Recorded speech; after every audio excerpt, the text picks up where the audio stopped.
Hello, आप सबको मेरा प्यार भरा नमस्कार और मेरे यूट्यूब चैनल में आपका बहुत-बहुत स्वागत है। वैसे मैं पर्सनल बातें मैं इस यूट्यूब के माध्यम से नहीं शेयर करती, लेकिन कल भाई दूज के अवसर पर जब मैं अपने भाई बंधुओं से जयपुर में बात कर रही थी, तो बातों ही बातों में मेरे पापा का ज़िक्र आ गया।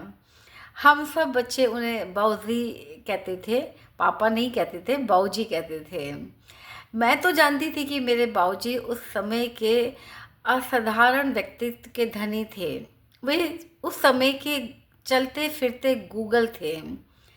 लेकिन जब उन सबके मुँह से सुना कि उन्हें भी यानी आज की जनरेशन के बच्चों को भी पता है कि हमारे पूरे खानदान में बाऊजी जैसा व्यक्ति ना था, ना है और ना होगा, तब सच में बहुत गर्व हुआ। वे लोग यानी मेरे भाई लोग भी अपने बच्चों को मेरे बाऊजी के बारे में बातें बताते हैं। आज के करीब 70 साल पहले 70 साल पहले गरीबी में संसाधनों की कमी के बावजूद 8 बच्चों का परिवार, जिनके सर पे पिता का साया नहीं था, उन्होंने शिक्षा के महत्व को समझा। उस जगह पे जहाँ पे स्कूल जाने की परंपरा ही नहीं थी, माहौल ही नहीं था।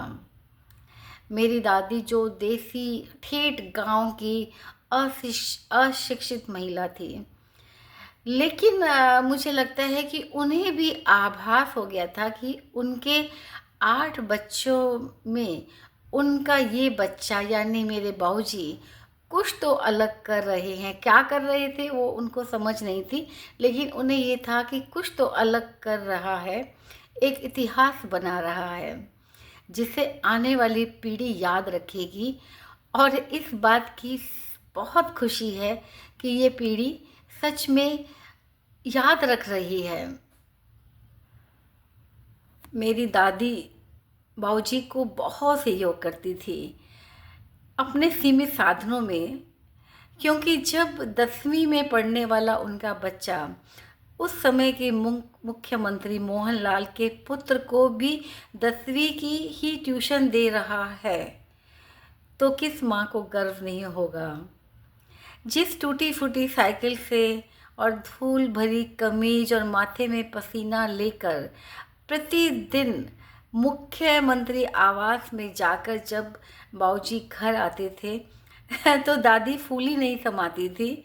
वैसे भी उनका नाम मन फूली देवी ही था। एक गरीब विधवा माँ, अभाव का माहौल, 8 बहन भाइयों के साथ 70 साल पहले अकेले उस परिवार में अकेले बाऊजी ने शिक्षा के महत्व को समझा। ये उनकी दूरदृष्टि ही थी, और उनकी ये दूरदृष्टि जयपुर से बनारस बीएचयू और बीएचयू से दिल्ली तक उन्हें खींच लाई।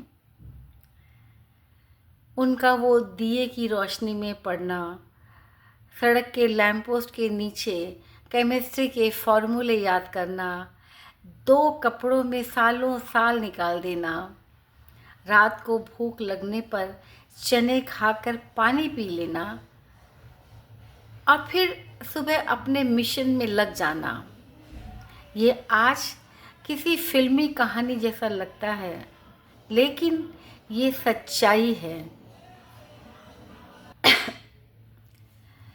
ऐसा नहीं था कि उस समय लोग नहीं पढ़ते थे, उस समय भी बहुत लोग पढ़ते थे, लेकिन एक संसाधनों के साथ पढ़ना, दूसरा गरीबी में पढ़ना, अभाव में पढ़ के आगे निकलना, दोनों में ज़मीन आसमान का फ़र्क होता है।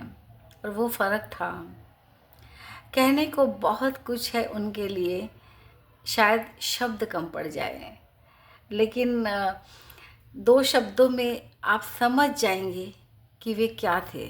वो 2 शब्द मैं हमेशा उनके लिए बोलती हूँ। वे चलते फिरते एनसाइक्लोपीडिया थे, वे चलते फिरते गूगल थे, आकर्षक व्यक्तित्व के धनी, रमणीय छवि, भाषा की अच्छी पकड़ और उनका एक मनमोहक अंदाज आज भी सबको याद है। कुछ लोग ना भूलने वाले लोगों में होते हैं और उसमें मेरे पापा भी शामिल हैं। तो बस आज के लिए इतना ही। फिर मिलते हैं एक नए टॉपिक के साथ में, एक नए वीडियो के साथ। Thank you.